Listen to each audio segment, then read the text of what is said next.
Bueno, pues comenzamos. Hola, buenas noches. Yo soy Alfredo Domínguez. Gracias a todos por acompañarnos.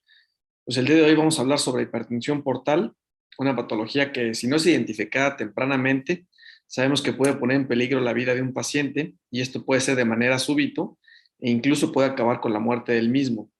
Es muy importante poder identificar las diferentes causas de hipertensión portal y como sabemos, pues hay diversas patologías que lo pueden ocasionar, tanto pre, intra y poshepáticas. En esta sesión nos vamos a enfocar principalmente en la hipertensión portal de origen vascular prehepática, ya que los otros tipos de hipertensión portal los hemos estado viendo en otras clases. Y para hablar sobre este tema tenemos como profesor invitado al doctor Alejandro Hernández Plata, quien es jefe del servicio de trasplante del Hospital Infantil de México, Federico Gómez, y pues quien es el encargado de tratar estos pacientes que son de difícil manejo y asimismo tiene una enorme experiencia en esta enfermedad. Doctor Hernández Plata, muchas gracias por estar aquí con nosotros. Y la clase la va a presentar el doctor Jesús Ángeles Reyes, LSR5 de Cirugía Pediátrica del Hospital Infantil de México, y la clase fue supervisada por la doctora Alma Martínez Luis, R8 de Cirugía Neonatal. Como es de costumbre en estas sesiones, pues cualquier duda o comentario que tengan, pues pueden hacerla con toda confianza en el transcurso de la clase. Muy bien, Chuy, pues tienes la palabra. Comenzamos. Gracias, Alfredo. Pues vamos a comenzar. Vamos a hablar un poco de anatomía para conocer qué es el sistema porta. Para hablar del sistema porta debemos saber que es un sistema veno-venoso que va a comunicar el sistema portal que viene a través de la explénica, de la vena explénica que vemos aquí, que puede estar también, se le une la mesentérica inferior y van a confluir junto con la mesentérica superior y ambas en su parte proximal van a desembocar hacia la parte de la porta.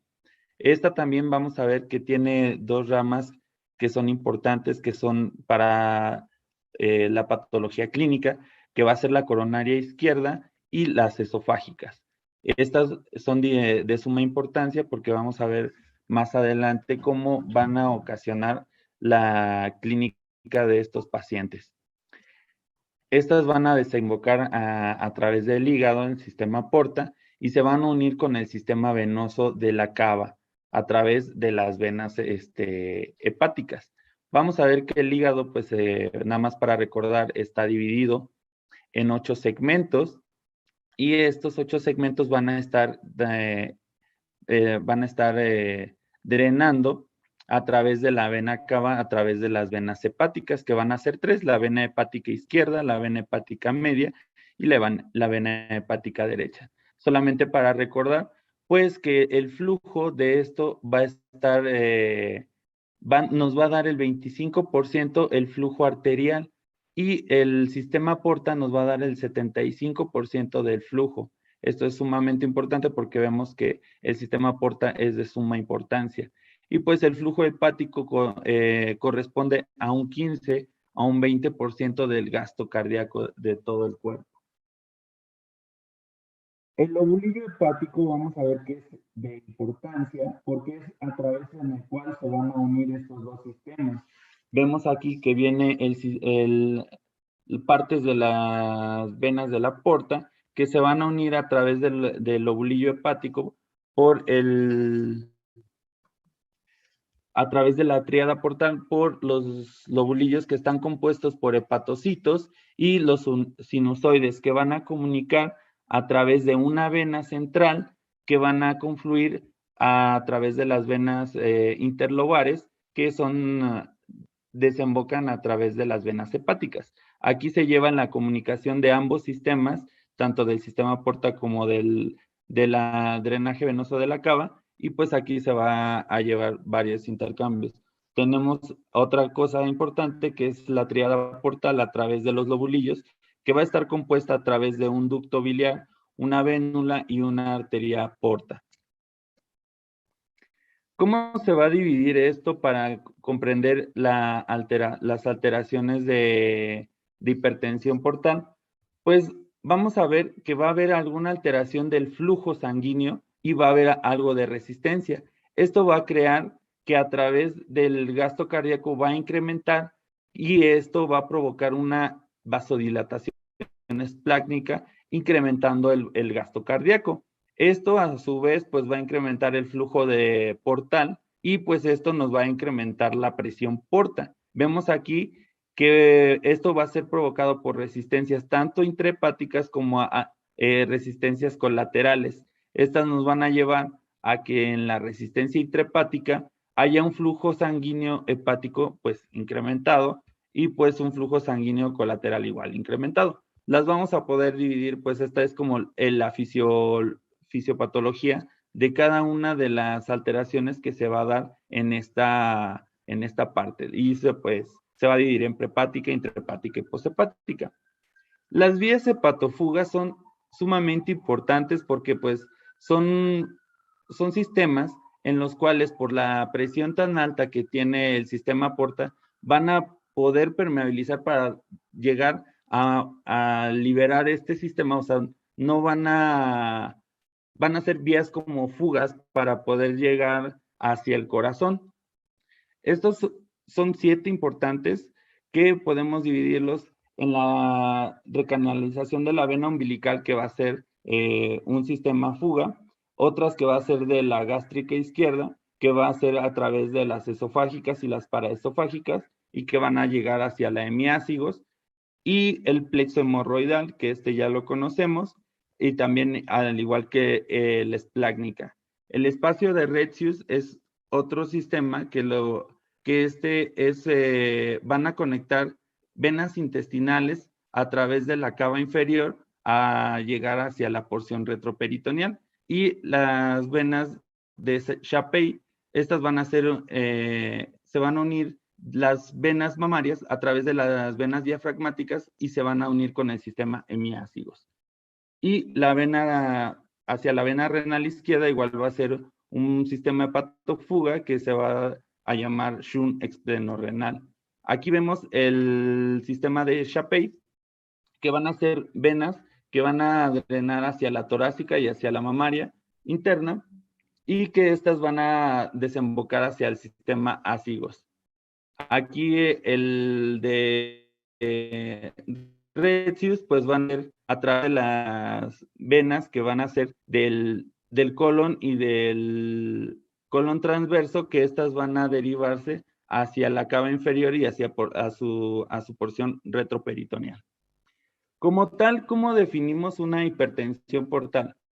Pues una hipertensión portal es aquel incremento de la presión del sistema porta que es más de 10 milímetros de mercurio o más de 14 centímetros de agua. Aquí es importante saber que pues 1 milímetro de mercurio igual a 1.3 centímetros de agua. Y pues este incremento pues es elevado y nos puede crear complicaciones clínicas. Podemos ver aquí en la imagen que mayor de 12 milímetros de mercurio pues nos va a provocar mayor riesgo de hemorragia varicial, y pues mayor de 20 milímetros de mercurio hasta el riesgo de muerte por el mismo sangrado. También se define como un incremento en el gradiente de presión del venoso hepático mayor de 5 milímetros de mercurio. Y pues vemos aquí la presión normal de la porta va a ser de 5 a 10. ¿Cómo lo vamos a clasificar? Como ya lo había mencionado antes, se clasifica en 3 partes: prehepática, hepática y posthepática. Nosotros nos vamos a enfocar principalmente a la fase prehepática, que esta es la principal causa de hipertensión porta en pediatría. Esto, pues, lo vamos a dividir también en 3 partes. Va a ser por una trombosis de la vena porta que puede deberse a múltiples causas. Entre ellas, pues va a haber neoplasias, trauma, trombofilia, estados de hipercoagulabilidad y transformaciones cavernomatosas, que esto es una de las principales etiologías en nuestro grupo etario de los pacientes que vemos en el hospital, que van a ser por una canalización de la vena umbilical, que va a provocar un trombo, y esto va a incrementar la presión de la porta, y pues esto nos va a crear igual cavernomas. Otra va a ser compresión extrínseca, que va a ser por tumores, principalmente el linfoma no-Hodgkin, que no es tan frecuente, pero igual es una de las causas de hipertensión portal prehepática. En las causas intrahepáticas hemos visto ya en algunas clases anteriores, pues que se puede dividir también en presinusoidal, sinusoidal y posinusoidal. Esto principalmente en la presinusoidal, pues puede deberse a infecciones como esquistosomiasis, fibrosis hepática, idiopática. Y la sinusoidal es la principal causa de cirrosis secundaria hepatopatía. Vamos a ver igual que es atresia de vías biliares, que ya lo habíamos visto en unas clases anteriores, y otras alteraciones igual como síndrome de Alagil, deficiencia de 1-alfa antitripsina, colestasis intrahepática familiar y tumores posinusoidales como la enfermedad veno-oclusiva. Aquí les muestro una imagen de atresia de vías biliares y de un síndrome de Alay con sus fases características. Y pues algo igual, no tan frecuente, pero que igual es una causa de hipertensión porta, es poshepática, que va a ser a través de la obstrucción de las venas suprahepáticas. Esto lo conocemos como síndrome de Budd-Chiari, que esto puede deberse a la trombosis de estas venas y también puede ocasionarse por alteraciones por incremento de estrógenos, policitemia o algunas causas como embarazo. Y pues otras poshepáticas que son de efecto cardíaco, como la insuficiencia cardíaca derecha, una insuficiencia tricuspidia o una pericarditis constrictiva. Es importante saber y determinar cuál va a ser nuestra causa de hipertensión porta y pues todos estos diagnósticos o todas estas enfermedades las debemos tomar en cuenta. ¿Cómo vamos a encontrar o cómo vamos a detectar que un niño cursa con hipertensión portal? Pues la principal manifestación clínica que vamos a ver es el sangrado de tubo digestivo, principalmente alto. Esto debido a la presencia de varices esofágicas y varices gástricas. Principalmente el 50% de los niños van a debutar con esta presentación y el 80% van a ser antes de los 8 años, o sea, son pacientes preescolares y escolares. El 50%, pues, después del primer sangrado, puede volver a presentar sangrado de tubo digestivo. Y pues también, aparte del sangrado de tubo digestivo que se presenta como hematemesis o como melenas, vamos a ver que puede también deberse puede deberse a la presencia de varices esofágicas o gástricas. ¿Y cómo vamos a detectar estas? A través de una endoscopía, pero eso vamos a hablar un poquito más adelante. Otras características clínicas que podemos observar en estos pacientes va a ser el hiperexplenismo, que podemos detectarlo con esplenomegalia, como la imagen de acá. Vamos a ver a un paciente desnutrido, con distensión, que le vamos a palpar que está muy, muy grande el vaso, y esto también va a conllevar a trombocitopenia, leucopenia y anemia crónica. Podemos ver también que en estos pacientes se pueden presentar los sistemas de hepatofuga, como la red venosa colateral, que va a ser a nivel periumbilical, que se va a presentar en forma de cabeza de medusa. Pues, es muy infrecuente que lleguen a presentarse hemorroides, pero pues como tal, como ya había mencionado antes, el sangrado tubo digestivo pues va a ser lo principal que vamos a encontrar por la presencia de varices esofágicas. Otras características que podemos encontrar en estos niños, que es de suma importancia y que nos hacen identificar que ya se trata de algo, de una descompensación hepática y que nos va a llevar a una enfermedad hepática avanzada, puede ser la presencia de ictericia, de ascitis y de hepatomegalia. Podemos ver aquí a este paciente cómo está desnutrido, las facies que ya están caquéticas, las extremidades que están hipotróficas, la distensión abdominal que tiene con la red venosa colateral. Aquí vemos que tiene ascitis, con se ve hasta edema de la pared. Y si nosotros lo palpamos, podemos encontrar hepatomegalia. En algunas ocasiones, en alguna literatura, depende del antecedente. Si tiene fibrosis, puede ser que no encontremos hepatomegalia, sino un hígado más chico. Pero, pues lo más común es encontrar hepatomegalia, pues igual como lo mencionaba en la diapositiva anterior, podemos ver igual la presencia de hiperexplenismo. y la ictericia, que va a ser el tinte ictérico de toda la piel, de las escleras y de las mucosas. Esto nos va a hablar principalmente de una descompensación hepática y que puede ser un signo ya de enfermedad hepatocelular. También podemos encontrar, cuando la enfermedad está más avanzada, datos de encefalopatía, que esta va a ser la presencia de un incremento del amonio a nivel sérico que va a provocar edema a nivel de los astrocitos y que va a provocar una alteración a nivel del estado de alerta. Vamos a encontrar en los niños, ¿cómo vamos a encontrar esto? Van a estar alterados en el ciclo sueño-vigilia, van a estar irritables, van a estar todo el tiempo llorando, pueden a tener alteraciones en cuanto a la percepción del estado normal del entorno. Y pues esto es importante porque estas complicaciones nos hablan ya de que la patología ya está un poco más avanzada y pues requiere de un tratamiento. Vamos a pedir ante la sospecha de esta entidad? Pues principalmente, ya conociendo la clínica, pues vamos a pedir varios estudios de laboratorio para complementar. En la biometría, como ya les había mencionado, podemos ver leucopenia y trombocitopenia, esto por la presencia de secuestro, que va a ser por el secuestro del incremento del vaso. Otra también que vamos a ver alterados, pues van a ser los tiempos de coagulación, y también podemos ver en cuanto a las pruebas de función hepática, un incremento de la bilirrubina total a expensas de la bilirrubina directa, y también podemos encontrar un nivel bajo de albúmina, así como también podemos detectar niveles bajos de glucosa por la presencia si ya tiene presencia de insuficiencia hepática.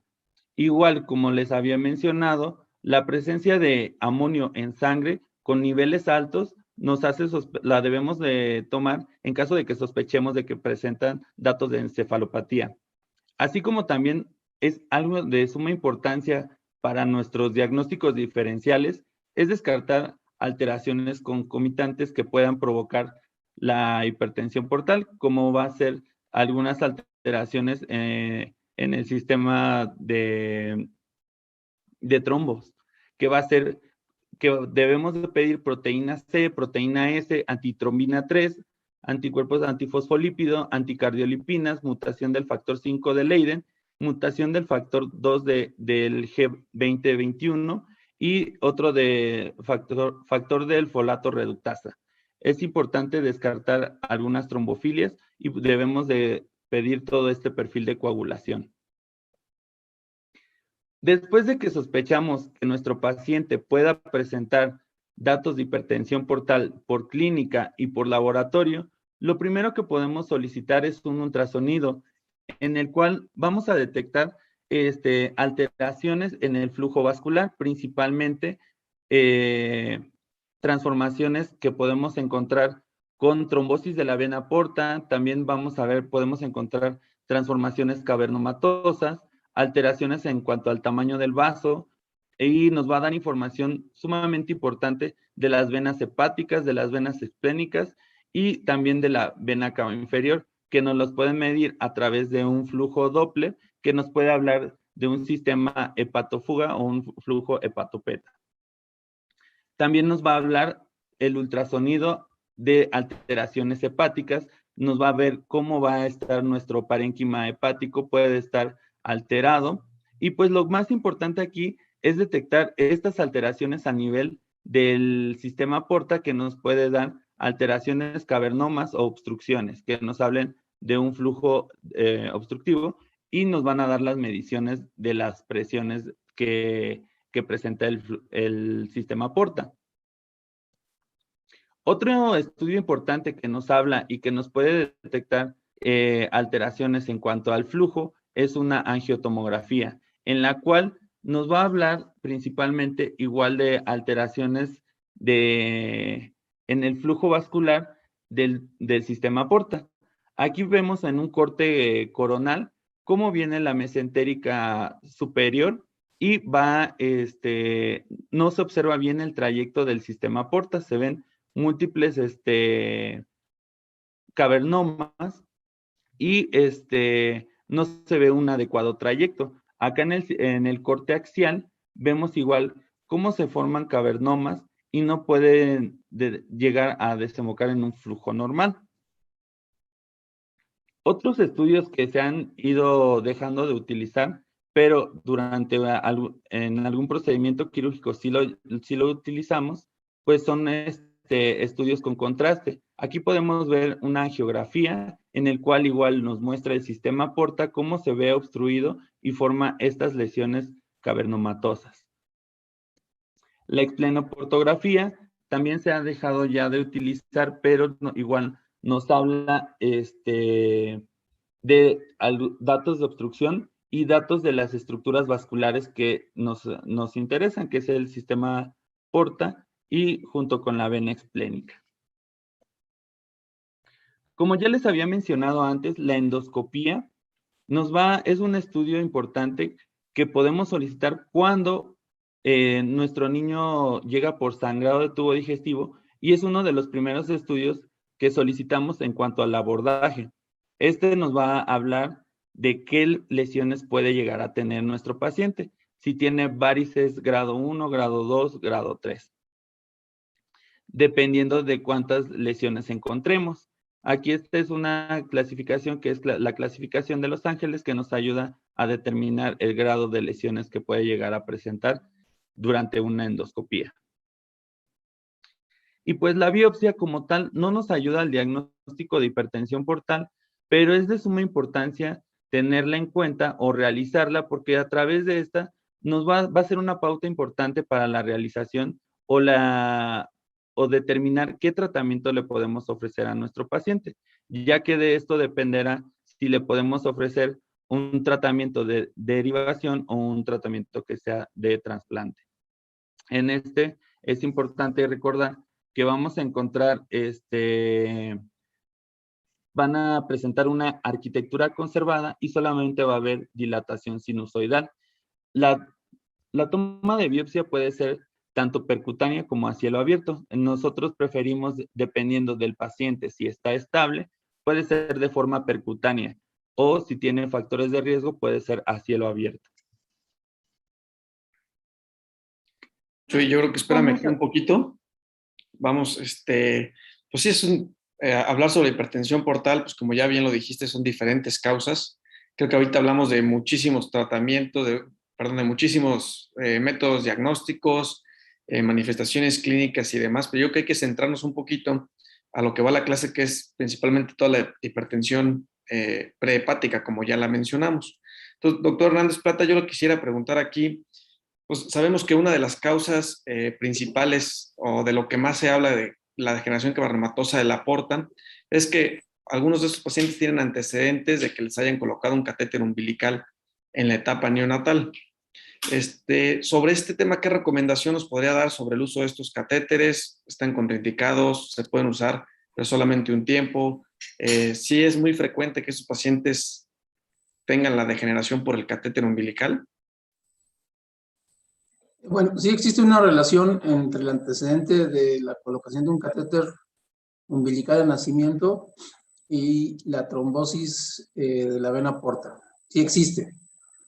¿Qué tan frecuente es? No lo sé, no creo que sea tan frecuente, porque muchos niños tienen esos catéteres y no se les trombosa la porta. Lo que sí se ha visto es que estos niños tienen un problema en la coagulación. Tienen un estado protrombótico que con el catéter favorece la trombosis de la vena porta. Por eso a los niños que tienen una obstrucción portal prehepática, siempre hay que hacerle una determinación de su estado de coagulación, como lo hacemos en el hospital, porque más que el catéter puede ser que ese estado protrombótico es el que está involucrado en la obstrucción de la vena porta prehepática. Ok, doctor. Y hablando ya un poquito sobre el diagnóstico, simulando un escenario, que tenemos un paciente que llega de primera vez a urgencias y el paciente llega con ascitis, llega con esplenomegalia y empieza con sangrado de tubo digestivo alto, pero clínicamente está compensado. Le hacemos un ultrasonido y en el ultrasonido pues reportan que tiene una imagen sugestiva de un cavernoma. En ese momento pues ya sospechamos que es una hipertensión prehepática, pero ahí ¿cuál sería el abordaje ideal? ¿Qué tantos estudios hay que tomar? Porque Chuy habló que hasta la angiografía, portosplenografía, pero hablando ya prácticamente en los hospitales, lo que tenemos a la mano, ¿cómo sería el abordaje, el abordaje diagnóstico de estos pacientes?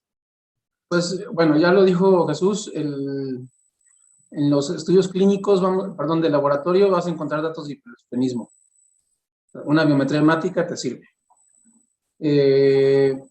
Pruebas de función hepática te sirven porque si lo estás abordando, no sabes si es un problema prehepático o no. Y recuerde que en el hospital tenemos un gran número de pacientes que tienen cirrosis hepática por diferentes causas, y es una de las causas importantes de hipertensión portal. Entonces, pruebas de función hepático te van a ayudar a determinar o a orientarte si es un problema hepático o no. O sea, ¿cómo lo puedes saber? Bueno, en la hipertensión portal prehepática, generalmente tienen solamente datos de hiperespenismo, plaquetopenia, leucopenia y a veces hemoglobina baja. Cuando tienes un problema hepático, pues tienes las pruebas de función hepática alteradas. Vas a tener transaminasemia, hipoalbuminemia cuando ya es crónico, y puedes tener alteraciones en la coagulación, o sea, pacientes que no están generando adecuadamente factores de coagulación en el hígado, entonces vas a tener alargamiento de los tiempos de coagulación y el INR. Y creo que con eso te puedes dar una idea más o menos de cómo está tu paciente, antes de hacer estudios de imagen. El estudio de imagen que te ayuda pues, más y que es más fácil, que es más rápido y que es menos invasivo, pues es el ultrasonido. Que si tienes un buen imagenólogo y sabe aplicar bien el Doppler, te puede dar con mucha precisión si tiene flujo esa porta y si tiene un flujo hepatofuga, y muchas veces te va a describir que puede tener un cavernoma. ¿Okay? Otro estudio que te ayuda ya para planear el tratamiento quirúrgico es la angiotomografía, que también la tenemos en el hospital. Y con la angiotomografía puedes definir bien la anatomía y saber si está obstruida o no la porta, a qué nivel. Y puedes ver el tamaño de los otros vasos, el de la mesentérica superior, el de la esplénica, de la mesentérica inferior, que después te puede ayudar para valorar el tipo de tratamiento quirúrgico que le vas a hacer. Y estaría otro, pues la resonancia también te ayuda a ver vasos, y obviamente la endoscopía. O sea, la endoscopía es básica porque vas a saber si la hipertensión portal ya tiene efectos importantes como son las varices esofágicas. Recuerden que la mayoría de los niños que llegan a fallecer por las complicaciones de la hipertensión portal tiene que ver mucho con el sangrado del tubo digestivo. Por eso siempre es importante valorar a todos los niños que te están sospechando de hipertensión portal con una endoscopía para saber si tiene o no varices, de qué grado, y las varices dependiendo del grado te van a decir si ya urge operar ese niño, si urge nada más, si solamente con el manejo endoscópico va a ser suficiente por algún tiempo. Entonces, endoscopía, ultrasonido, cuando tienes angiotomografía, puede ser una resonancia, cuando la tienes, y los estudios de laboratorio, y obviamente la historia clínica y los antecedentes.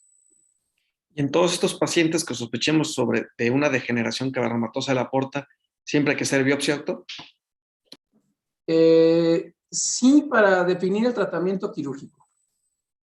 O sea, si tú tienes un niño que va llegando, no es urgente que le hagas una biopsia. O sea, tienes un niño que tiene hipertensión portal y lo estás estudiando y le haces la endoscopía y tiene varices de grado 1, pues le programamos una biopsia cuando se pueda.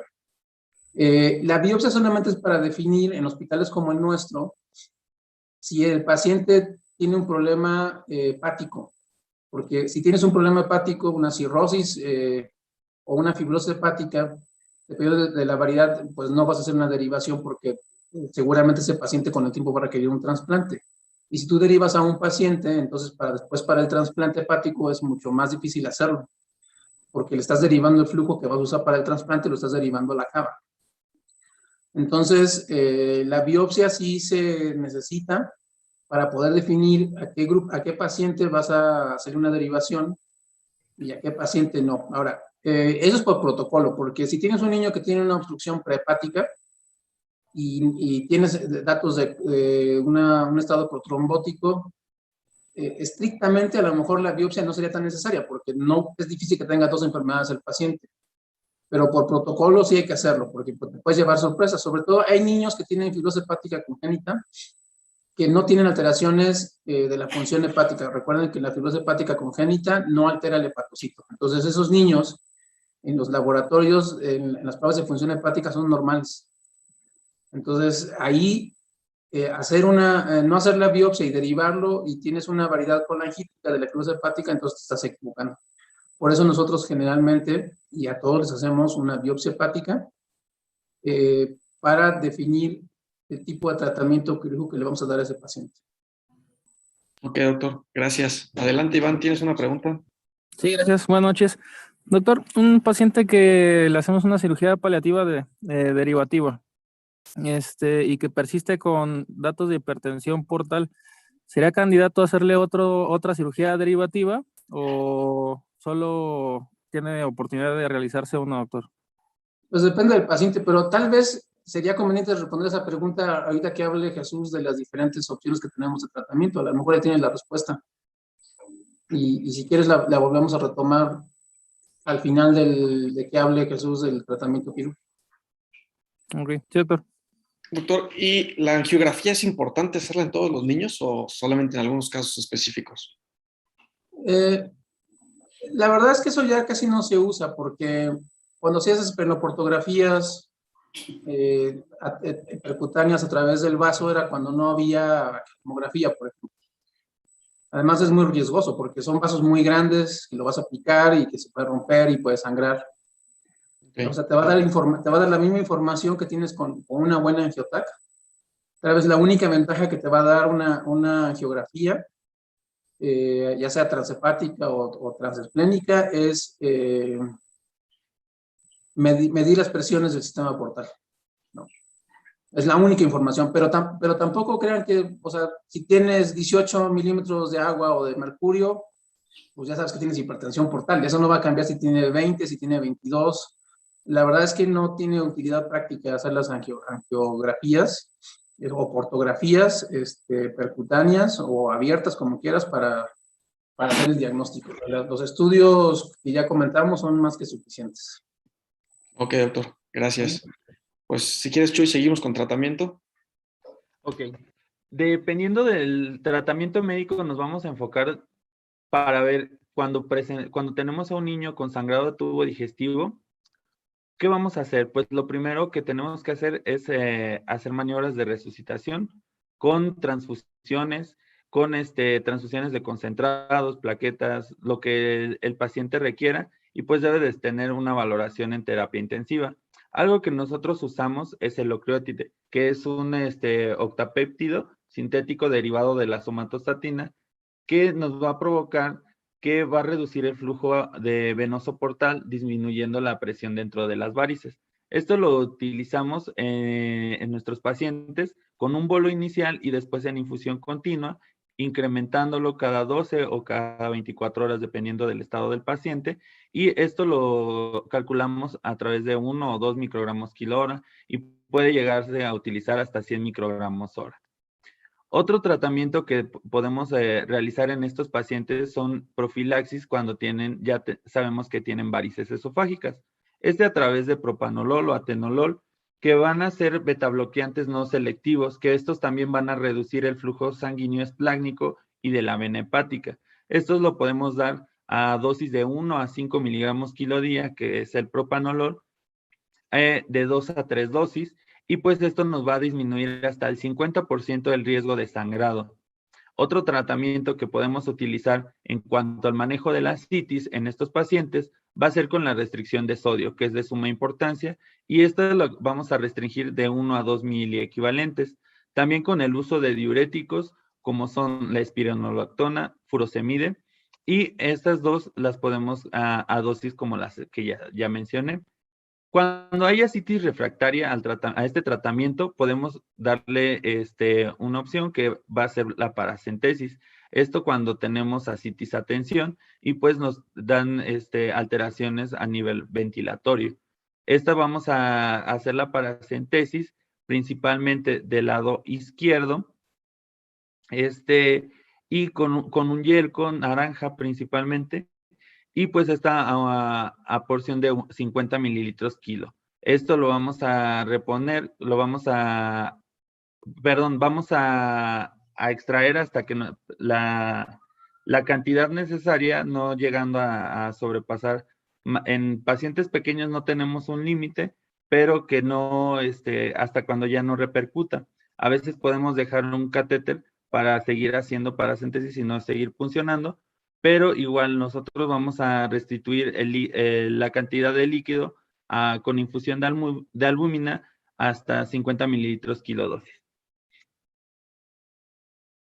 Otro tratamiento importante va a ser la colocación de una sonda que se llama CG-Stacken Blackmore, que esta va a ser cuando tenemos sangrado de tubo digestivo que no podemos controlarlo, que van a ser por causa de las varices esofágicas, y esta es una sonda que se va a introducir a través del esófago, que van a ser en pacientes graves con choque hemorrágico que es refractario al tratamiento médico, y que esta nos va a dar una opción de esperar para el tratamiento quirúrgico. ¿Cómo se introduce? Esta sonda se introduce vía oral o vía nasal, dependiendo de la edad de los pacientes. Principalmente va a ser, aquí vemos en la imagen, pues la ponen nasal, pero es una sonda grande. En pacientes pequeños, pues a veces las juanas son muy chicas y pues no se van a poder colocar de forma nasal. Primero vamos a inflar el globo gástrico. Se va a inflar con unos 30 o 40 milímetros de mercurio. Igual lo podemos colocar con agua, pero en esta nos marcan que es con aire. Y tiene una sonda de presión, que esa es donde nos vamos a ir fijando a qué presión la vamos a dejar.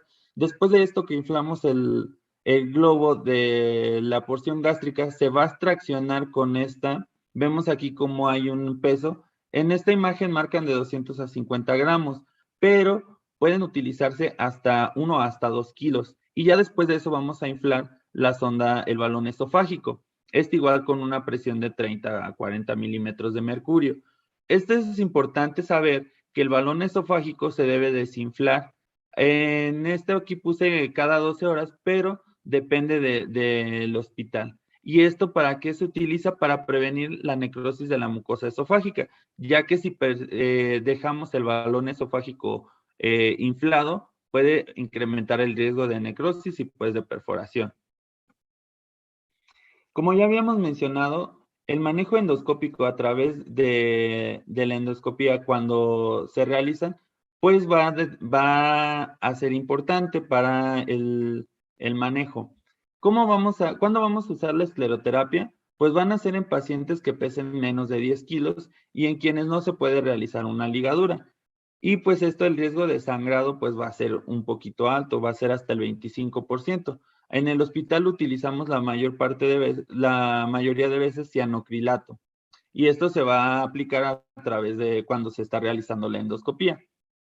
¿Cuándo vamos a utilizar ligadura? Pues en pacientes que pesen más de 10 kilos y que puedan ser candidatos para esta, y pues es la terapia de elección, y pues el riesgo de resangrado disminuye. Pueden hacerse ligaduras de 2 a 4 semanas y hasta en 5 sesiones. Y pues, Sí, no sé si aquí hay alguna duda antes de iniciar el tratamiento quirúrgico. Sí, espérame.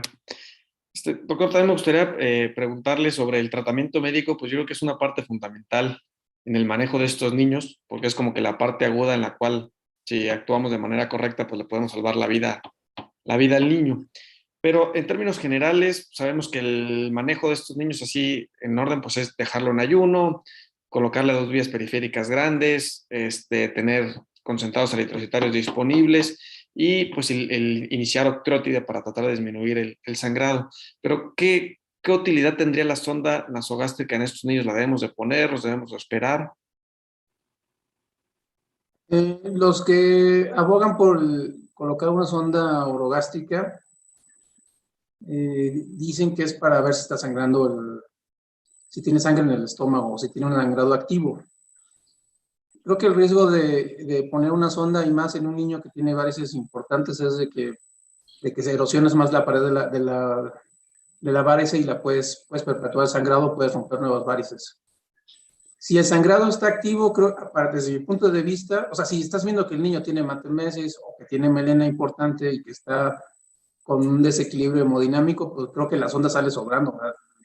Estar pensando que le vas a poner una sonda en ese momento, no creo que tenga utilidad. Ahí debes de concentrarte, como dijiste, en el manejo del choque hipovolémico, más que en la sonda, porque al poner una sonda descuidas lo demás. Estás pidiendo la sonda, estás viendo si le queda, y esos minutos que estás invirtiendo en estar pensando en la sonda, pues descuidas lo más importante, que es la administración de líquidos, de coloides, de sangre, para tratar el choque hipovolémico, que es por la que estos niños llegan al hospital y por lo que se pueden morir.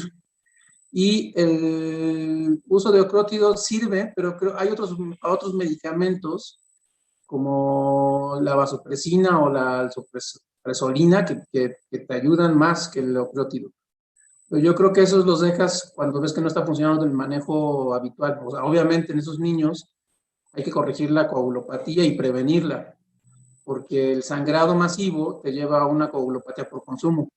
Y si no la corriges, o sea, si no administras plasma, si no administras plaquetas, vas a perpetuar el sangrado. Entonces, siempre el manejo médico obviamente es súper importante.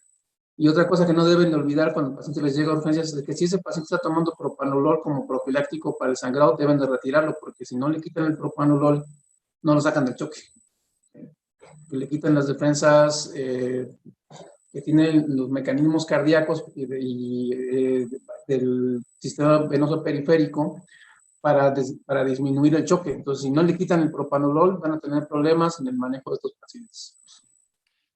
Y sobre el uso del octrótide, ya mencionó Chuy que es de 1 a 2 microgramos por kilo dosis el bolo, y luego usamos 1 microgramo kilo dosis por hora, y lo calculamos para 4 horas y lo vamos subiendo cada 12 horas. ¿Cuál sería el tope del octrótide o cuál sería la meta? Es que, bueno, la meta es como vas viendo que se va controlando el sangrado.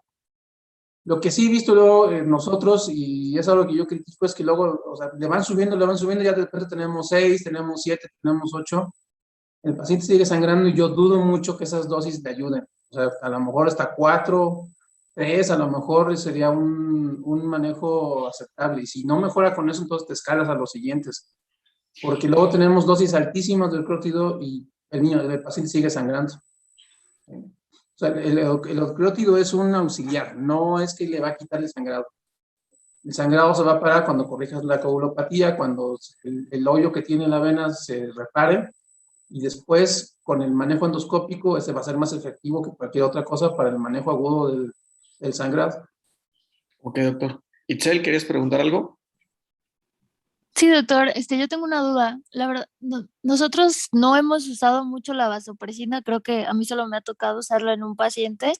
Mi duda es cómo se va descendiendo. ¿Es igual o es como veamos la clínica del paciente, la vamos descendiendo o igual cada ciertas horas? No, yo creo que es que en realidad no hay nada escrito de eso. O sea, yo creo que lo más lógico es irla descendiendo conforme va mejorando el paciente.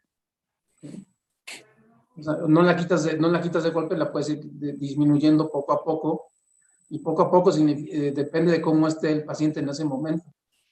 O sea, no les quiero decir se hace así, ya está, porque en realidad no hay mucho. Hay algunas donde vienen las dosis y los medicamentos, dice hay que disminuir a la mitad o la vas bajando, pero yo creo que eso es más como empírico y es el feeling que tienes cuando estás tratando al paciente. Ok, doctor. Iván, adelante. Sí. Y por ejemplo, doctor, el uso de ocrótide subcutáneo en pacientes que tienen sangrados recidivantes, que se van a casa y sangran y sangran y sangran, mandarlos con ocrótide subcutáneo, incluso utilizarlo en el hospital, lo he visto también 1 o 2 veces nada más. Hay algunos artículos que dicen que funciona. La verdad es que no lo hemos tenido como una rutina en el hospital.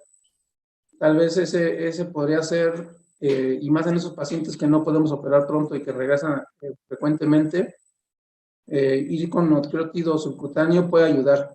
Nosotros lo intentamos con una niña, no se acuerdan de una niña que se llamaba, creo que Lupita, que regresaba cada semana y ya llevaba como 20 y tantos sangrados de tubo digestivo y buscando cómo ayudarle porque no podíamos trasplantarla. Yo encontré algunos artículos de eso y lo intentamos, pero la verdad es que creo que solamente estuvo en su casa como 3 semanas y luego volvió a regresar hasta que finalmente falleció desangrado. O sea, creo que es una alternativa, pero tampoco es la solución, ¿no? Se puede intentar, sí, claro que sí. Ok. Adelante, tú. Hola, doctor, buenas noches. Una pregunta con respecto a lo que Chuy mencionó de la sonda de Sengstack en Blackamore. En su experiencia, pues esta sonda, ¿qué tanto pues, de efectividad tiene? Porque, por ejemplo, nosotros en el hospital, desde que yo ya entré, creo que una vez escuché que se usó, no le fue tan bien al paciente y pues tiene su complejidad, sobre todo el hecho de, pues, de tener como una polea para la tracción o etcétera, pero sí está descrita que su uso podría beneficiar, repito, en casos severos. En usted, le repito, la experiencia que tiene, sí tiene su utilidad o es una medida heroica. Yo creo que más bien esto ya es una medida de lo heroico. Primero porque no hay sondas chiquitas, o sea, no hay sondas de esas para niños pequeños. Entonces siempre te queda el globo, todo el globo esofágico te queda fuera de la boca. Estarle inflando el globo y estarle o sea, viendo que no se vayan a cruzar la mucosa y estarlo desinflando cada 20 minutos, cada 30 minutos, pues tiene, como tú dices, y además tiene que colgarlo, o sea, a veces lo colgamos con unas soluciones para que haga tracción.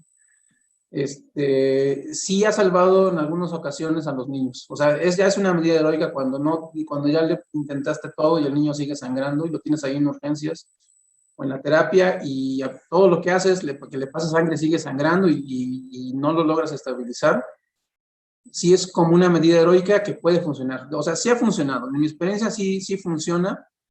Aquí lo importante después es, ya que controlas el sangrado, es ver qué vas a hacer en la siguiente. O sea, ya se pone la endoscopía, es mandatoria para ver si se le puede hacer algo y después planear la cirugía, ¿no? Correcto. Pero sí sirve. Gracias, Adelante, doctor. Eric. Hola, buenas noches. Mi pregunta también era relacionada a la sonda de Soundstack. La verdad es que a mí nunca me ha tocado poner una, ni ver cómo se ponen, pero en las imágenes se observa que necesita quedarse muy bien puesta para que tenga una buena función. Mi duda es si se pone con control, con fluoroscopía, o es nomás meter y luego es saber como al tope, o hay alguna forma para saber que ya está bien puesta. No, pues la metes y luego inflas el balón gástrico y la jalas. Ok, Pero se va a como si atorar. fuera sonda Foley. Ándale, más o menos, porque intentarla poner por fluoroscopía, imagínate buscando una fluoroscopía a las 12 de la noche en el hospital con el niño sangrando y en shock. Ok. Eso, por eso les digo que de repente es también heroico y obviamente hay que ponerle mucho lubricante para que pueda resbalar porque son sondas muy grandes, muy toscas. Y les digo, no hay sondas chiquitas, la mayoría de las que están en el hospital son para adultos. Entonces, lo único que puedes inflar muchas veces solamente es el globo gástrico, porque el globo esofágico te queda fuera de la boca. En los niños que normalmente tenemos en el hospital, que son los que sangran, que son los niños chiquitos, es raro que un adolescente llegue así a ese grado, pero sí ayuda. O sea, sí, o sea, lo esperado es que no te toque algo así, ya que te llegue y tengas que poner una sonda, te vas a dar cuenta que es como cualquier otra sonda, con lo que estamos diciendo, y hay que intentarlo si el niño se está muriendo. Ok, doctor, muchas gracias. Gracias, doctor. Pues seguimos con la parte quirúrgica, Chuy. Muy bien. En cuanto al tratamiento quirúrgico, pues van a ser derivaciones portosistémicas. Se van a clasificar en dos tipos, selectivas y no selectivas. Las selectivas lo que van a provocar, lo que van a hacer van a preservar el flujo portal y mesentérico al hígado y van a derivar el flujo de la sangre regional de las varices gastroesofágicas del drenaje venoso del vaso con una disminución del tamaño. Y las no selectivas van a derivar igual una gran cantidad de flujo sanguíneo hacia del mesentérico del hígado y pues estas van a igual, su función va a provocar una descompresión del tracto gastrointestinal, del vaso y del páncreas, pero igual tienen sus complicaciones, pueden presentar encefalopatías. Como pongo aquí en la imagen, pues hay diferentes tipos de opciones quirúrgicas. En cuanto a las selectivas, la principal es la explenorrenal distal o de tipo Warren. Las no selectivas tenemos varias opciones, como es la portocava terminolateral, que es de EC, o la laterolateral, o una explenorrenal proximal. También tenemos otro tipo que se llama mesocava en H o laterolateral. Y la mesoiliocava. Por cuestiones de tiempo, pues vamos a hablar principalmente de las que ocupamos en el hospital, que va a ser la explenorrenal distal tipo Warren, que va a ser selectiva, y de las no selectivas vamos a hablar la mesoiliocava. Aquí les puse que la portocava, principalmente en niños no se llega a utilizar. En cuanto a las otras, la explenorrenal proximal y la mesocava, sí se llegan a utilizar en pacientes pediátricos. Vamos a hablar de la derivación explenorrenal distal tipo Warren. Esta va a ser, bueno, no se puede, solamente va a poder utilizarse en niños pequeños y en niños mayores de 12 años, pues no se va a poder,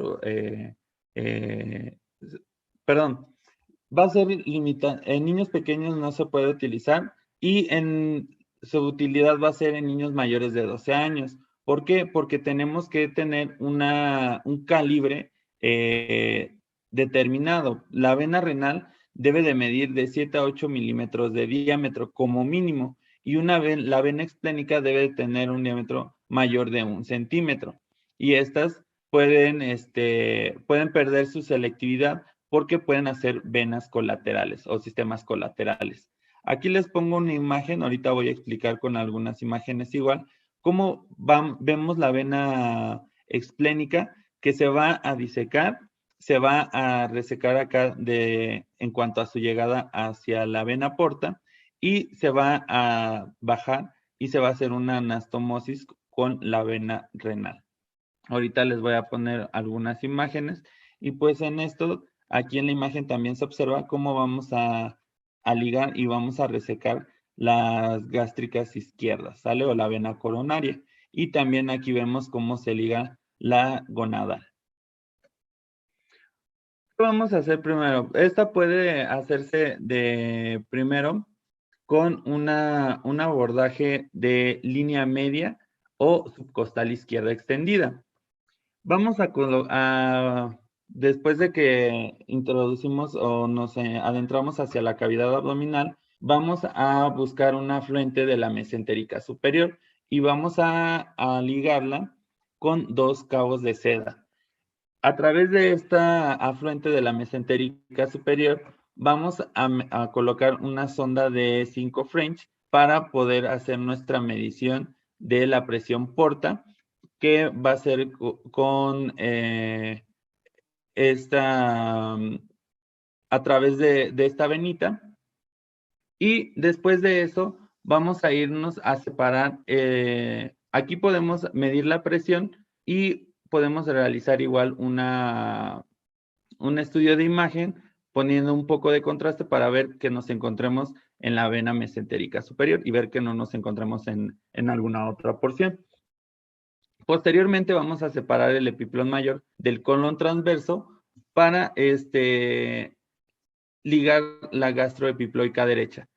Aquí es de suma importancia saber que no debemos de ligar la gastroepiploica izquierda, ya que ni resecar los vasos cortos, porque a través de esto se va a ver el retorno del afluente hacia la explénica y después hacia la renal, como va a quedar la derivación.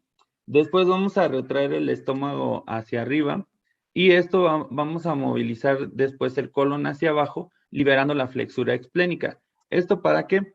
Para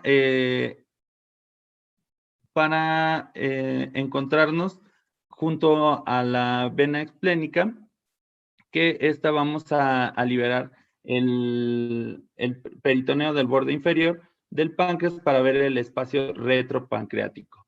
Con esto nos vamos vamos a localizar la vena explénica y vamos a ir ligando una por una sus venitas colaterales. Nos podemos encontrar también que podemos localizar la vena mesentérica inferior, que en 1/3 de estos llega hacia la vena esplénica y igual se debe de ligar. Después vamos a localizar la vena hasta la... Vamos a localizar la vena renal izquierda y a través de esto igual la vamos a disecar para que a través de esto vayamos a hacer nuestra anastomosis.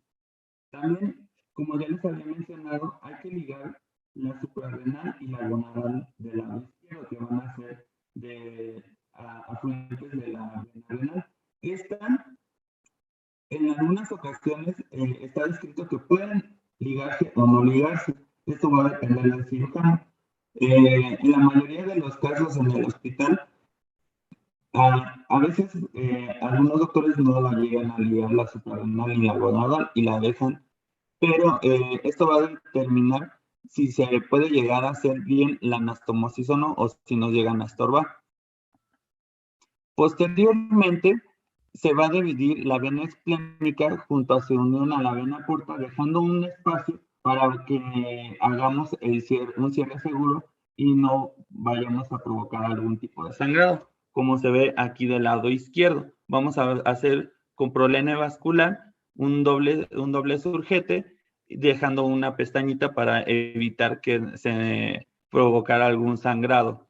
Después de esto, nuestra vena esplénica ya liberada de todas sus afluentes, la vamos a traccionar hacia la vena renal para hacer una anastomosis término lateral. Este puede ser con prolene vascular 5, 6 o hasta 7 ceros. Cuidando de que la V, o sea, la V esplénica no quede ni muy tensa ni muy larga y que esto vaya a condicionar una obstrucción. Aquí vemos ya cómo está terminada la anastomosis. Aquí vemos cómo llega la vena esplénica hacia la vena renal. Vemos que está liberada de todas sus afluentes. Igual aquí lo que les comentaba, si la vena suprarrenal y la vena gonadal no nos permiten hacer una adecuada anastomosis, pues es necesario liberarla. Pero si no causa ningún problema, se pueden dejar. Y pues aquí vemos cómo no queda tensa, no se ven con datos de obstrucción. Y esa es la verificación. Después lo que les comentaba en este procedimiento de tipo Warren, se debe de ligar la gástrica izquierda. Esto igual para disminuir el flujo. Vamos a hablar posteriormente ahorita de la derivación iliomesocava, que es la mejor opción para niños pequeños. Y esta, pues, una de las complicaciones que tiene es de que por la resección de las ilíacas que vamos a tener, puede provocar edema de las extremidades en pacientes mayores de 10 años. Y pues esta es recomendable para todos los niños menores de 15 años. Ya vimos que la tipo Warren, es primordialmente selectiva para pacientes mayores. Aquí en la imagen rápidamente podemos ver cómo se encuentra la vena esplénica, vemos cómo está la porta, la mesentérica superior, y vemos aquí cómo vamos a unir parte de la ilíaca hacia la mesentérica superior. Bueno, igual se va a hacer una incisión de línea media desde la apófisis sifoides hasta la porción superior de la sínfisis del pubis, y vamos igual a localizar un afluente de la vena mesentérica superior. Igual vamos a pasar dos cabos de seda y vamos a canularla. Y igual vamos a hacer nuestra medición de la presión de la porta. Esta, pues, es de suma importancia medirla para ver con qué presión vamos a entrar. Aquí vemos en las imágenes cómo se canula igual con una sonda de alimentación de 5 French, y se realiza la medición. Después de eso, realizamos con medio de contraste para ver igual que nos localicemos bien en la mesentérica y que veamos bien nuestras estructuras. Posteriormente se va a disecar la vena mesentérica superior hasta nivel de la vena cólica media, que es acá donde vemos en esta imagen que estamos refiriendo. Después de eso, ya que tenemos liberada nuestra vena mesentérica superior, vamos a realizar la maniobra de Kettlebrush, que va a ser la liberación del colon de su fijación del lado derecho para encontrar los vasos, que va a ser la cava y los vasos ilíacos. Aquí vemos cómo estamos liberando a través de la maniobra de Kettlebrush. Después nos vamos ya que encontramos los vasos, vamos a disecar a nivel de la cava hasta las venas renales y la ilíaca a nivel a la altura de los vasos epigástricos. O sea, que vamos a liberar todo esto hasta que encontremos la vena renal y de esto hasta que encontremos los vasos epigástricos en esta porción. Aquí está referido la arteria que es la cual estamos traccionando y pues aquí vemos a nivel de la cava y la bifurcación que se encuentra en ambas ilíacas comunes y después igual acá de la ilíaca común vamos a encontrar su bifurcación junto con la ilíaca interna y la ilíaca externa. Lo que vamos a hacer va a ser disecar todas estas, aquí vamos a liberar la ilíaca común izquierda se va a ligar y se va a quitar. Y posteriormente la ilíaca interna derecha también se va a resecar, quedando todo este trayecto de la vena ilíaca común y la vena ilíaca externa hasta nivel de los vasos epigástricos. Después, ya liberando todo este trayecto, vamos a hacer un corte en la porción distal y vamos a crear una brecha a través del mesenterio en la cual vamos a subir esta venita de forma segura, viendo que no se haya torcido, no se encuentre obstruida por que tenga adecuada distancia a la brecha para hacer la anastomosis hacia la mesentérica superior. Aquí vemos cómo se pasa esta venita a través de la brecha para realizar posteriormente su anastomosis. Aquí vamos a ver que igual se va a realizar la anastomosis con prolene vascular 7 ceros. Aquí vemos cómo se pone el clamp. Se tiene que irrigar con heparina y para evitar que se trombose. Y ya realizamos nuestra anastomosis segura. Posteriormente aquí ya quitamos nuestro clamp y vemos cómo hace un buen flujo. Y acuérdense, aquí el flujo va a ser de la mesentérica hacia la ilíaca y de la ilíaca hacia la cava, no va a ser al revés. Entonces vemos que no está torcida, vemos que tiene un buen flujo, vemos que no haya sangrado. Y posteriormente se va a cerrar esta brecha mesentérica y también vamos a fijar nuestro colon de que lo habíamos desfijado con la maniobra de Kettlebrush. Y después pues ya podemos medir nuevamente la presión porta, la cual debe de disminuir de 10 milímetros de mercurio. Y pues aquí vemos cómo se encuentra la vena ilíaca. Bien, no se encuentra se encuentra bien liberada, no se encuentra con ninguna obstrucción, se encuentra de adecuado tamaño, sin datos de sangrado, para cerrar bien ya la liberación que tuvimos del colon. Por último, nada más para mencionar, la explenorrenal proximal es parecida al tipo Warren, nada más que en esta va a ser de la porción proximal hacia el vaso. Aquí lo vamos a liberar de los vasos cortos, vamos a liberar del ilio explénico y se va a hacer una explenectomía para posteriormente igual liberar todas las afluentes de la vena explénica, igual acuérdense que puede llegar hasta en 1/3 la mesentérica inferior hacia la vena, igual se libera y ya liberando por completamente la vena, se va a realizar una anastomosis terminolateral hacia la vena renal. Y pues va a derivar todo el flujo portal hacia la circulación sistémica y puede haber riesgo de infección. Y otro tratamiento que se puede utilizar también en pacientes que tengan hipertensión portal va a ser los TIPS, que son derivaciones, son shunts portosistémicos intrahepáticos que se van a poner de forma transyugular. Esta es una alternativa que va a crear unos shunts vasculares para crear canales entre la vena porta y las venas hepáticas. Esto para disminuir la obstrucción a nivel de hígado. Estos por lo general se utilizan en pacientes que tienen ya hemorragia varicial descompensada, que siempre están sangrando, es una forma igual de tratamiento, o en pacientes que tienen con ascitis refractaria.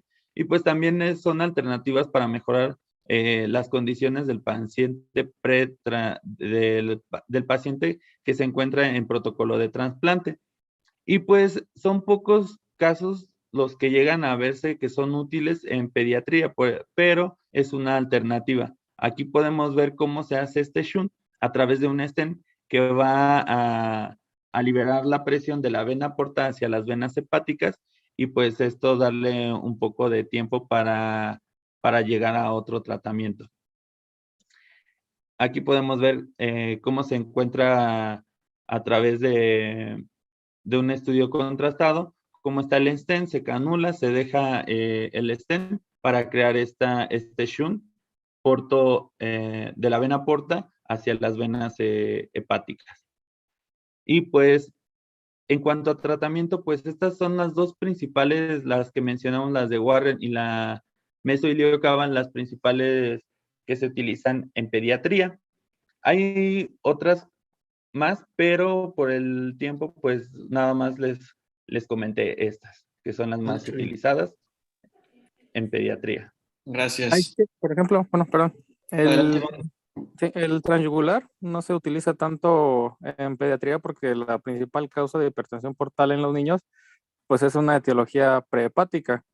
Entonces, si tú le pones un shunt y haces una comunicación dentro del hígado, pues no te va a beneficiar para nada en los niños, porque el problema no está en el hígado, el problema está antes del hígado. Esa es la razón por la cual en los niños no es tan útil. Es raro que veamos un niño con cirrosis y que sea candidato a ese tratamiento. Ok, Ivancho, de acuerdo. Adelante, Rich. Hola, buenas noches. Solo tengo una pregunta. Aquí en el hospital, ¿a las cuántas endoscopías fallidas o a los cuántos eventos de sangrado ya vamos a empezar a considerar hacer una derivación, ya sea quirúrgica o si se realiza el TIPS ahí en el hospital? Doctor Hernández Plata, quisiera contestar. ¿No? ¿Sería aquí cuándo es el momento ideal para operar a estos niños? Bueno, es para aclarar, el TIPS casi no lo usamos en pediatría porque no hay TIPS pediátricos. La otra es porque es carísimo, valen como 80,000 pesos.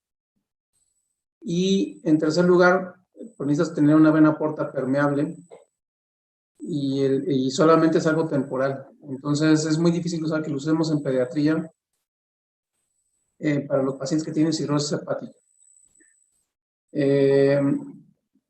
De lo que dijo Richard, pues en realidad no hay un número de endoscopías. Lo que sucede es que a veces nos ganan los niños en cuanto al número de sangrados. O sea, si tienes el primer sangrado, entonces lo que sigue es abordarlo y hacer el estudio de qué es lo que va a hacer con el paciente, si requiere trasplante, si requiere una derivación y cuándo la vas a hacer. Muchas veces eso depende mucho del criterio quirúrgico del cirujano, porque, por ejemplo, si tienes un niño que tiene hipertensión portal, le haces endoscopía y tiene varices de grado 1 o 2, y el niño está sin sangrar durante muchos meses, pues probablemente la cirugía no urge y no es necesaria en ese momento, ¿no? Igual esos niños que tenemos en la consulta que ya tienen ligadura esofágica o escleroterapia y que llevan 5 o 6 años sin sangrar y que en los controles de endoscopía siguen con varices 1 o 2 y no progresan y no han sangrado, pues entonces a esos niños pues no los operas pronto o no los operas. De hecho, ahí tenemos varios en observación. Porque algo que no dijo Chuy es de que estas derivaciones no te dan 100% de éxito. O sea, si se fijan, aún con el aumento en las fotografías, son menos muy chiquitas. O sea, no son unas venotas donde puedes derivar todo el flujo sanguíneo del sistema portal. Una derivación espeno-renal distal te da una efectividad como del 60 o 70%. O sea, tampoco es así como que lo hacemos y ya se le quita la hipertensión portal al paciente. Tú mismo dijiste que lo que buscas es que baje por lo menos 10 milímetros de agua la presión para disminuir el riesgo del sangrado. Pero puede ser que ese paciente, como no solamente es una desviación parcial en las derivaciones selectivas, o en las otras, no le quitas toda la presión al sistema portal. Y si ustedes se han fijado en las cirugías que han entrado conmigo, cuando medimos la presión nunca llega a lo normal. O sea, ha sido raro el niño que le medimos la presión después de la cirugía y está por debajo de 10 o de 12. Lo que tú buscas es disminuir el riesgo de sangrado en las varices esofágicas. ¿Sí? Ahora, hay niños que también los van a ver en la consulta que en los controles de endoscopías después de la ligadura o la escleroterapia ya no tienen varices, ¿no? Entonces la pregunta es, pues, o sea, ¿lo vamos a operar? Pues probablemente lo más seguro es que no, porque lo que tú haces las derivaciones para evitar el sangrado por las varices, ¿sí? Para evitar esos sangrados masivos que puedan poner en riesgo al paciente. Entonces, no todos se operan y no todos hay que operarlos urgentes. Ahora, hay otros niños que ya también los conocen en el hospital, que constantemente están regresando al hospital por sangrados de tubo digestivo. Entonces, a esos niños sí hay que considerarlos y hay que operarlos. Lo que ha pasado estos 2 años con lo de la pandemia es que no hemos tenido oportunidad de operarlos porque no teníamos autorización y porque pues, ocupan terapia intensiva y las terapias intensivas estaban ocupadas con pacientes COVID, ¿no? Entonces, hay muchos niños, a lo mejor también por eso la confusión de Ricardo, porque hay muchos niños que solamente les hemos dado manejo médico, pero es porque no hemos podido operarlos, porque no hemos tenido la autorización para hacerlo. Entonces, yo espero que con el tiempo y en los siguientes meses podamos ya empezar a operar más, porque sí tenemos una lista más o menos grande y nada despreciable de niños en espera de derivaciones. Mañana voy a hacer una para que quiera entrar. Vamos a hacer un Warren mañana. Doctor, y pues la pregunta de siempre, ya más o menos habló Chuy de esto, sobre hablamos que los niños pues, son 2 tipos más o menos, el Warren o la mesoiliocava. Pero para decidir cuál, entonces nos basamos en la edad, más de 12 o menos de 12 años. En el hospital, es que miren, no hay, algo que deben de grabarse siempre es de que todo lo que lean es lo que hace el que está escribiendo, ¿eh? O sea, todos deben tomar como una idea y como sugerencias de lo que sea, de cómo tratar a un paciente. Lo que nosotros hacemos en el hospital es generalmente 2 derivaciones, como ya dijo Jesús, porque son pues, las más efectivas, ¿no? La mesoiliocava, que casi no se la hacen en ningún otro hospital de pediatría, es una derivación que ya es muy vieja y que la empezaron a usar en Francia y después en Estados Unidos. Casi nadie la usaba, pero es muy efectiva. O sea, ustedes lo han visto con sus pacientes.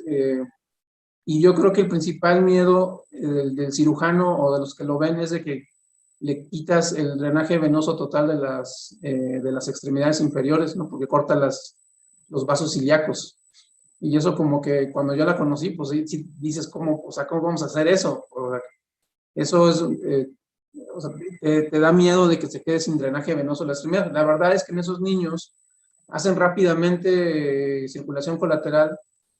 Y no sé si lo mencionó Chuy, que se van por las venas del retroperitoneo o forman vasos nuevos paravertebrales o por esas venas y llegan y desembocan en lásigos. Y los niños nunca hemos tenido ningún problema de problemas de drenaje venoso. O sea, no hacen varices, les va muy bien. Lo que sí les pasa a esos niños de las derivaciones mesoiliocavas es que se hacen muy largos. Algo tendrá que ver, a lo mejor el metabolismo, no sé, y eso es onda mía, de la hormona de crecimiento en esos niños no se lleva bien a cabo porque no pasa por el hígado y a lo mejor las concentraciones son más altas, pero ustedes van a ver, se hacen muy largos. Se hacen larguísimos, o sea, después esos niños no son gordos y son muy largos en talla y rápidamente crecen. En el Warren, entonces esos niños, lo que hacemos nosotros es que los menores de 13 años le conviene más este tipo de cirugía por el problema que decía Jesús, o sea, porque sí hay muchos, los niños más grandes ya no desarrollan esas circulaciones colaterales y sí hacen mucho edema de las extremidades. Entonces lo mejor es operarlos a esos niños de mesoilio acaba, los menores de 13 años. Y esta derivación técnicamente es más bonita, es menos sucia en el sangrado y es más fácil. O sea, se ve más laboriosa, pero a mí me gusta más porque la verdad se me hace más fácil la cirugía. Y en el Warren, entonces como ya no puede ser en menores de 12 o 13 años por las complicaciones, haces un Warren, que es una de las derivaciones selectivas. Aquí lo que necesitas es tener una vena renal por lo menos de 10-11 milímetros de diámetro, para que tú asegures que el flujo del vaso sea adecuado a través de esa vena. Entonces, esa es la condición que necesitas. Esta es un poco más, es más laboriosa, porque te metes en el área donde están todas las colaterales. Mañana que los que van a entrar van a ver que es una cirugía que sangra más, que es más laboriosa, porque está ligando muchas venitas que van al páncreas. Tiene sus detalles y no es tan efectiva como la mesoilio cava. Pero es lo que tenemos. Y ya hablando de lo que preguntaba Iván, ¿qué pasa si falla una de esas y sigue el paciente sangrando? Pues es una cuestión bastante complicada, porque donde ya no tienes vasos. Tal vez la única que se me ocurriría es que si falla una Warren o una esplenorenal distal, podrías intentar una mesorrex, que no mencionó Jesús, ¿no? Que es poner un injerto de la vena mesentérica superior, donde normalmente hacemos la anastomosis en la mesoilio cava, a un injerto a la rama izquierda de la vena porta. Entonces aquí la condición es de que la vena porta izquierda debe estar permeable, para que metas un injerto y entonces haces un puente. Es como más fisiológica porque vas a restablecer el flujo portal intrahepático, ¿no? El problema de esas derivaciones es de que como tienes dos anastomosis y un injerto venoso, esas se trombosan más, tienen como un índice de trombosis como del 50 al 60%, lo que no sucede con la esplenorenal, la distal y la mesoilio cava. Entonces, como ven, no es un tratamiento fácil. La decisión de operar pues, es de acuerdo a las condiciones del paciente, y no operas a todos, porque a lo mejor no todos lo necesitan. Y algo que sí, creo que sí lo mencionó Jesús, es que hay algunos pacientes que se autoderivan. Hacen colaterales de la vena esplénica a la renal, como si fuera un Warren, ahí de ellos fisiológico, y a veces eso los mantiene bastante tranquilos pues el resto de su vida, ¿saben? Porque se autoderivan ahí.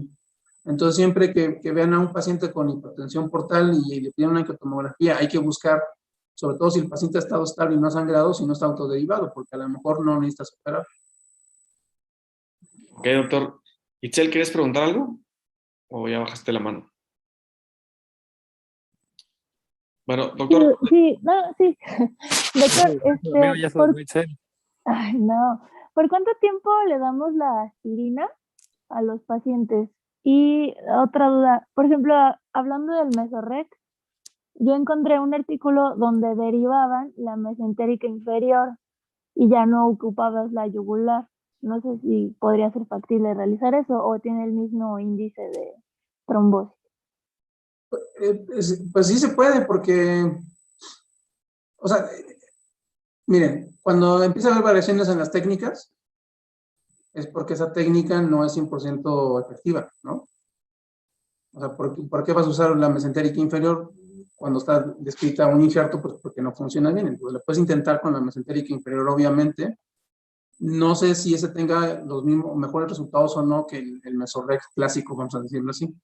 Ahí sí no sé, ¿para qué les digo mentiras? No sé si usando la mesentérica inferior tienes mayor probabilidad o menos probabilidad de trombosis.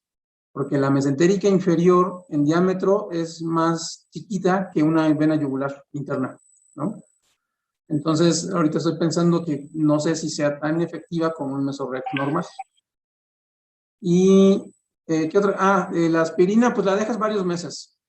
Y sobre todo si el paciente tiene un estado protrombótico. O sea, la idea de hacer los estudios de coagulaciones, de que después de la cirugía tienes que seguirle dando porque tienes una anastomosis allí que se puede trombosar, porque no le curas el estado protrombótico, ¿no? Entonces hay que darle la aspirina durante varios meses o años, dependiendo del paciente y del tipo de trombosis que tenga. Doctor, y para allá iba otra pregunta que tenía, pues así como la cirugía es complicada, así el seguimiento postquirúrgico también tiene sus cosas, como mantener siempre las extremidades elevadas en 30 grados en caso de que sea una mesoiliocava, el control de los tiempos de coagulación cada 8 horas para ir monitorizando la heparina y ver que no nos vayamos hacia el otro lado y que comience a sangrar. Pero ya una vez que el paciente es egresado a su casa, ¿cómo damos el seguimiento a estos pacientes? ¿Es necesario hacer endoscopías de control? El propanolol, ¿cuánto tiempo lo vamos a dar? ¿O nos guiamos por la clínica?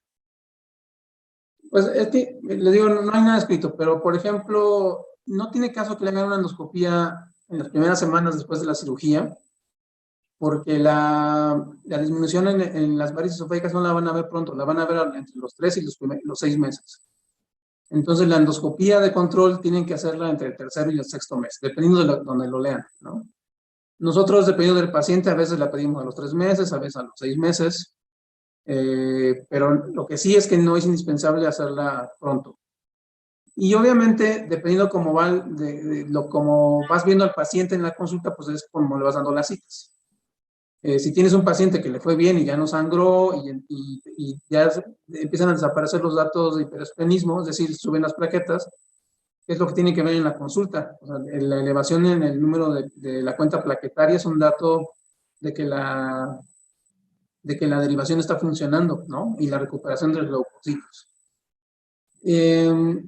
Entonces, probablemente al inicio después de la cirugía, lo puedes citar a los 15 días y luego al mes, y tal vez luego cada mes durante los primeros 3, 4 meses, y ahí ya puedes después ir haciendo el intervalo más largo entre las consultas. Pero todo depende de cómo está el paciente, ¿no? Y ya el tercer mes, si es básica, que le hagas una endoscopía, o al sexto mes, y si las varices disminuyeron y el niño ya no sangró y ya no tiene hiperesplenismo, entonces creo que puedes estar tranquilo durante mucho tiempo. El propanolol lo vas a quitar cuando ya no tengas la evidencia o el riesgo de sangrado. Ese se lo dejas también unas semanas o hasta que tengas el control de la endoscopía. Ahora, recuerden que lo del propanolol, en realidad no hay un solo estudio bueno en niños sobre el uso de propanolol como profilaxis. O sea, eso es es un traslape del tratamiento en adultos como profilaxis para prevención del sangrado que se pasó a los niños, pero yo no conozco un buen estudio, de hecho creo que no existen, de propanolol como profiláctico en pacientes pediátricos. Un buen metaanálisis, una buena revisión sistemática no existe, ¿eh? O sea, para que lo tengan también en cuenta, porque luego a todo el mundo le queremos dar propanolol y pensamos que con eso ya no va a sangrar, pero ya lo vieron, sí sangra. Y sobre la efectividad o no de propanolol, pues hay que tenerlo con un semáforo amarillo, porque les digo, no hay un buen estudio que lo avale al 100%. Adelante, Pau. Hola, doctor, buenas noches. Quería saber si tiene alguna experiencia o sabe cómo les va a estos pacientes a largo plazo, o sea, en la edad adulta, si tienen alguna complicación en específico. No, fíjate que, exacto, o sea, la edad adulta después de los 18 le sigue yendo bien si la cirugía fue bien. Sí, lo que sí hemos tenido es niños que después de un tiempo se trombosan o tienen alguna complicación en las derivaciones, sobre todo en las mesiliocavas. Y es lo que preguntaba Iván, porque a veces hay niños que vuelven a sangrar, ¿no? O sea, y yo creo que ese riesgo lo vas a tener todo el tiempo, durante toda la vida, sobre todo si tienes problemas de origen hepático, ¿no? O sea, si tienes una cirrosis que por alguna razón no te trasplantaron y tienes una derivación, pues el riesgo lo vas a tener todo el tiempo, aunque estés derivado. Y en las prehepáticas, la experiencia es buena, o sea, nosotros la tenemos en el hospital. La verdad es que no sé cómo les vaya de adultos. Esa es una buena pregunta. A lo mejor habría que debe de haber información, pero ahorita no la tengo a la mano y no lo recuerdo. Pero en los niños que hemos tenido de largo plazo, o sea, que ya tienen varios años, les ha ido bien porque no han vuelto a sangrar.